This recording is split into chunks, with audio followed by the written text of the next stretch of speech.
9 years ago, our family was touched by homelessness in kind of a tragic manner, but it's turned into such a beautiful story. My brother Kerry was homeless on and off. He battled drug addiction for many years and found himself hopeless and full of shame and guilt and just battled drugs. And because of that, he was homeless. Unfortunately, on Good Friday 9 years ago, he took his own life. And out of that became the beautiful story afterwards. A friend of ours was going to be providing food for homeless guests under a bridge in Tulsa. I saw her at a ball game one night and she told us that, and I said, that's exactly where we need to be. We were getting ready to celebrate our first holiday without my brother Kerry, and I felt like that's where we had been called. And so we came down to the bridge, our whole family came down, and quite frankly, it was very hard. It was very sad. I just stood on the curb and cried, but at the same time, it was beautiful because I saw so many people just loving on other Kerrys. I believe everybody is somebody's somebody, and that night, that's exactly what I saw. Just volunteers and donors and all sorts of people just showing dignity, giving love and respect, and it just made my heart warm. And from that Thursday on, our family continued to come every Thursday and meet with our guests. And we've been doing it. It will be 9 years this Thanksgiving. City Lights is something that's near and dear to my heart. Unfortunately, my father experienced homelessness for the last decade of his life, and he lost his life in a park during his homelessness. You may or may not know, but I used to rap for a living in a band called House of Pain, and although I made a couple $1 million in my 20s, I spent through that money and went through a few upsets in my professional and personal life, and found myself with the drug habit. And it nearly cost me my life, and I ended up in it was a warehouse. I like to say it was faux homeless because I didn't actually rest my head on the street. But this thing is really close to me in the sense that, you know, there before the grace of God go I. So when I found myself in Oklahoma and this organization reached out to me and asking if I was interested in this, yes was the answer. And I think what you guys do is an incredible asset to the community.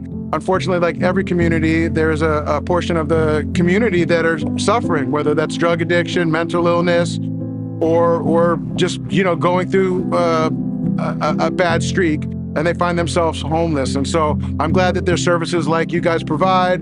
I've been fortunate enough to come out here and take part in the actual serving of food.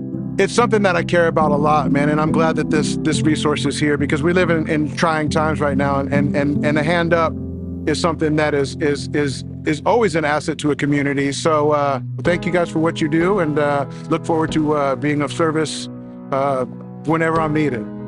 Being a spokesman for the homeless, you know, it's a learning experience for me, and it's a success story that I can truly say I went from homeless to now I got my own setup to where, you know, like I say, it's all part of City Lights helping me out and invite me in and let me be a part of them. It's a well-organized organization, and I would love for people to get involved because if they see what's going on, being a part of a success story is something to talk about. You know what I mean? Come out and help support them, and like I say, just be a part of something that's magnificent.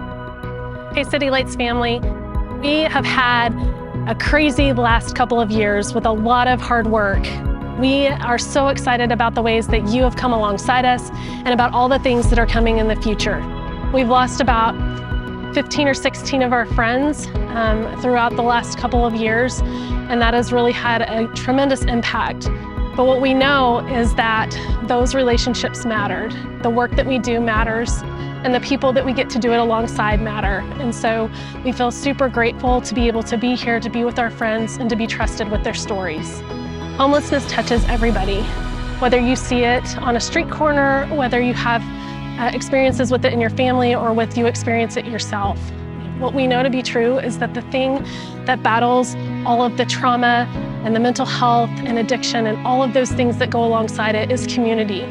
And we have to have people walking beside us and helping support this work financially, physically, and all the other ways so that we can make a difference in our community. there is absolutely no way we can continue to provide for our guests. And we are not just there to hand out a burger or deodorant. We are there to sit with them in the hard stuff and love on them and give them a better way, a better day, if it's just that day. And so we have got to have resources. We need donors, we need volunteers, we need small, we need large, we need in between. Everything we use goes to our guests. So it is super important that we dig deep into our hearts and, quite frankly, into our bank accounts so that we can continue doing what we're doing. So yeah, if you're here tonight to support, thank you in advance. I hope you give generously. There are many programs out there, but none quite like this, man. This is boots on the ground, doing their thing. So dig deep, and I appreciate you contributing.